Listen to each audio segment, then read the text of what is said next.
Good morning, Highland, Team Alabama. Welcome to day 4, I believe.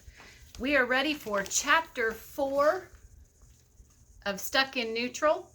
Remember to open your Google Doc, and you're going to write facts about the book at the top of your Google Doc.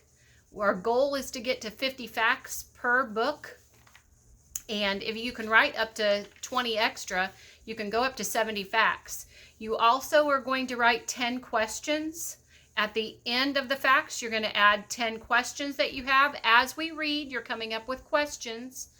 And then vocabulary.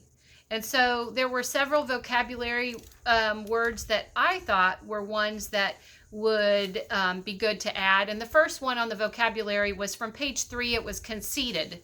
And then there was another vocabulary word on page 7, and it was Ouija board. And then there was another vocabulary word, and I am forgetting that. So as we keep reading, keep adding to those vocabulary words. Maybe those are words that you already know, or there's another one that you want to add. You're free to add whichever ones you want. But we're ready for chapter 4. And remember, good readers, as you are reading, always think to themselves, what is it new that I'm learning in this story? And that's the reason that we write the facts about the book. And then you also continue to ask questions about what is it that I want to know about this story that I don't already know? And you write those questions down, because then as you read, hopefully it answers that for you. The story continues and you answer those yourselves. So I'm going to start with chapter 4, and we're on page 18. And you may find this on epicreads.com or maybe on 24symbols.com. But those are two places that you'll be able to find it on your Chromebook and read along with me. Chapter 4. I guess I should explain about my father, about why I think he's planning to kill me.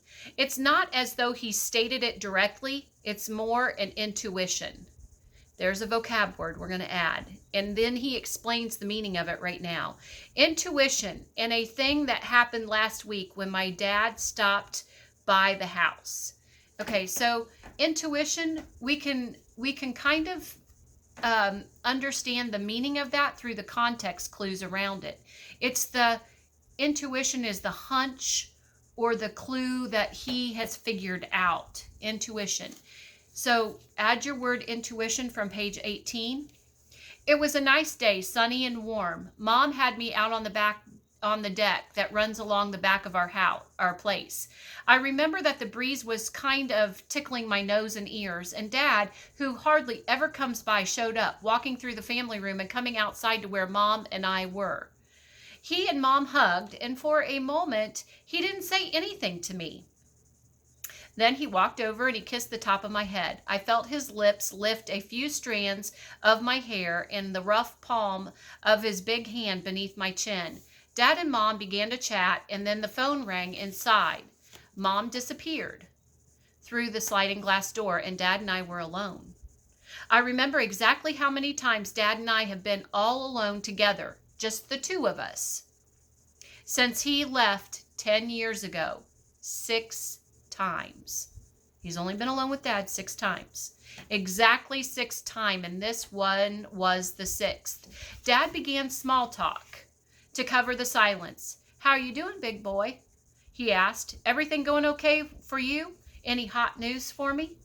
He laughed at his joke. Not a big or happy or mean laugh, but a quiet and a sad one. Then he leaned over in front of me and he brought his face down close to mine, and with his brown eyes only inches away from my eyes, it felt as though he were trying to stare through me, straight through my eyes and into my brain. You're not getting any of this, are you, Sean? He asked softly. In 14 years, I've heard him say my name aloud in my presence a total of 16 times. Suddenly, a big black crow landed on the telephone line that runs down the alley directly behind the house. It cawed. That's a good vocab word.